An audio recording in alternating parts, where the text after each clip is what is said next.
మనతో పెట్టుకోవద్దని చిలక్కి చెప్పినట్లు చెప్పినా వినలేదు, వినిపించుకోలేదు.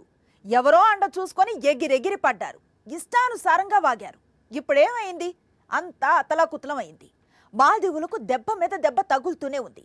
ప్రధాని మోదీపై చేసిన వ్యాఖ్యలతో దెబ్బకు టూరిజం పేక మెడలా కుప్పకూరటం మొదలైంది. అక్కడితో ఆగకుండా ఇప్పుడు రాజకీయ సంక్షోభం కూడా మొదలైంది. మొన్నటికి మొన్న పార్లమెంటు సాక్షిగా ముష్టి యుద్ధాలకు దిగారు. ఇప్పుడు ఏకంగా ఆ దేశ అధ్యక్షుడి పదవికే ఎసరొచ్చింది. అభిశంసన తీర్మానానికి విపక్షాలు రెడీ అయ్యాయి. ఇంతకీ మాల్దీవుల్లో ఏం జరుగుతోంది? రాజకీయ సంక్షోభం వెనుక అసలు కారణమేంటి? భారత్ వ్యతిరేకతే కొంప ముంచిందా? ఇప్పట్లో మాల్దీవులు కోలుకోవటం కష్టమేనా? మాల్దీవులు పీకలోతు కష్టాల్లో కూరుకుపోతోంది.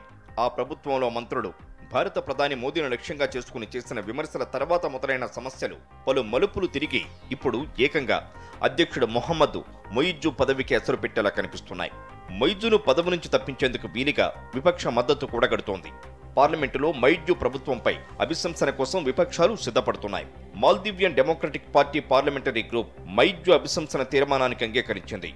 చైనా అనుకూలుడైన మొయిజ్జుకు వ్యతిరేకంగా అభిశంసన తీర్మానాన్ని ప్రవేశపెట్టేందుకు డెమోక్రాట్లతో పాటు ఎండీపీ సభ్యులు సంతకాలు సేకరించారు. అయితే మాల్దీవ్స్ అధ్యక్షుడైన మొయిజ్జు న్యూఢిల్లీతో సంబంధాలకు విఘాతం కలిగించిన నేపథ్యంలో తాము ఈ తీర్మానాన్ని తీసుకొచ్చామని మాల్దీవుల పార్లమెంటు సభ్యుడు ఒకరు చెప్పడం హాట్ టాపిక్ గా మారింది. అధ్యక్షుడిపై అభిశంసన తీర్మానానికి ఎండీపీ డెమోక్రాట్ల ప్రతినిధులతో సహా మొత్తం 34 మంది సభ్యులు మద్దతు పలికారు.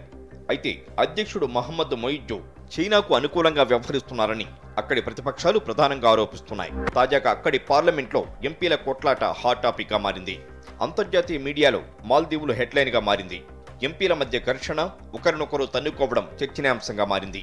అక్కడి అధికార కూటమి అయిన పీపుల్స్ నేషనల్ కాంగ్రెస్, ప్రోగ్రెసివ్ పార్టీ ఆఫ్ మాల్దీవ్స్, ప్రతిపక్ష మాల్దీవియన్ డెమోక్రటిక్ పార్టీ మధ్య ఘర్షణలు జరిగాయి. మహమ్మద్ మొయిజ్జు కేబినెట్లోని మంత్రులకు సంబంధించి పార్లమెంటు ఆమోదం కోసం ఏర్పాటు చేస్తున్న పార్లమెంటు ప్రత్యేక సమావేశంలో తీవ్రమైన ఘర్షణ చెలరేగింది. మొయిజ్జు కేబినెట్లో 4 మంత్రుల ఆమోదానికి వ్యతిరేకంగా ప్రతిపక్ష పార్టీ నిరసన తెలియజేశారు. ఈ క్రమంలోనే PNC MP హమీం MDP MP Isa కాలు పట్టుకుని నేలపై కొట్టాడు.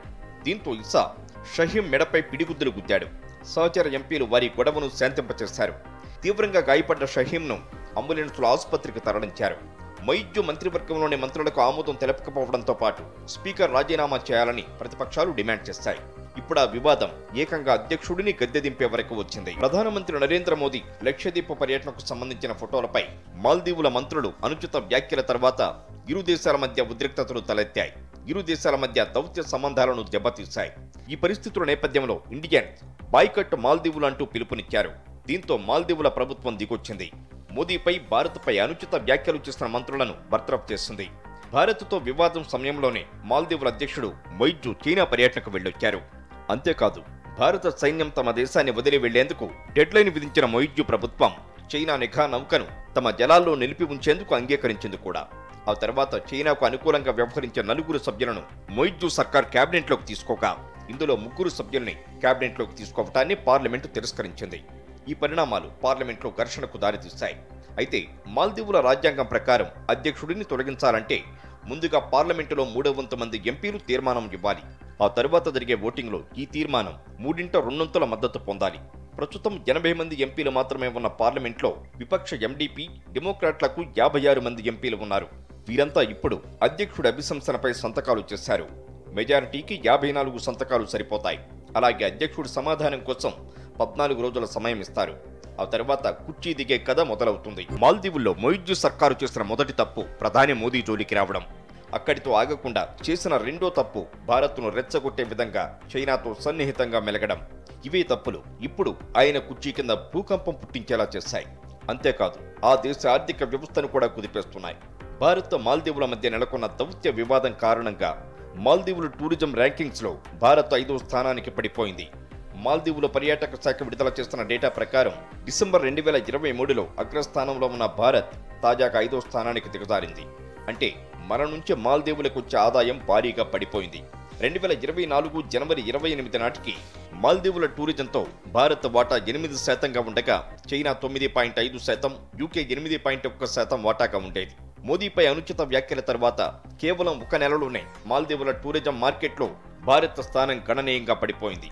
బీచ్లు, లగ్జరీ టూరిజానికి ప్రసిద్ధి చెందిన మాల్దీవులకు 2023లో అతిపెద్ద టూరిజం మార్కెట్గా భారత్ ఉంది. 2020కి ముందు చైనా అగ్రస్థానంలో ఉండేది. 2020 తర్వాత భారత్ నుంచి మాల్దీవులు వెళ్లే వారి సంఖ్య గణనీయంగా పెరిగింది. ఇప్పుడు అది కాస్త పూర్తిగా తగ్గిపోయింది. మనతో వచ్చిన నష్టాన్ని చైనా టూరిస్టులతో బ్యాలెన్స్ చేయాలని మొయిజ్జు సర్కారు భావించింది. అందుకే చైనాకు అనుకూలంగా వ్యవహరించడం మొదలుపెట్టింది. ఈ చర్యలే అసలుకే ఎసరు పెట్టాయి. ఇప్పుడు ఏకంగా మొయిజ్జు కుర్చీ కింద భూకంపం పుట్టిస్తున్నాయి.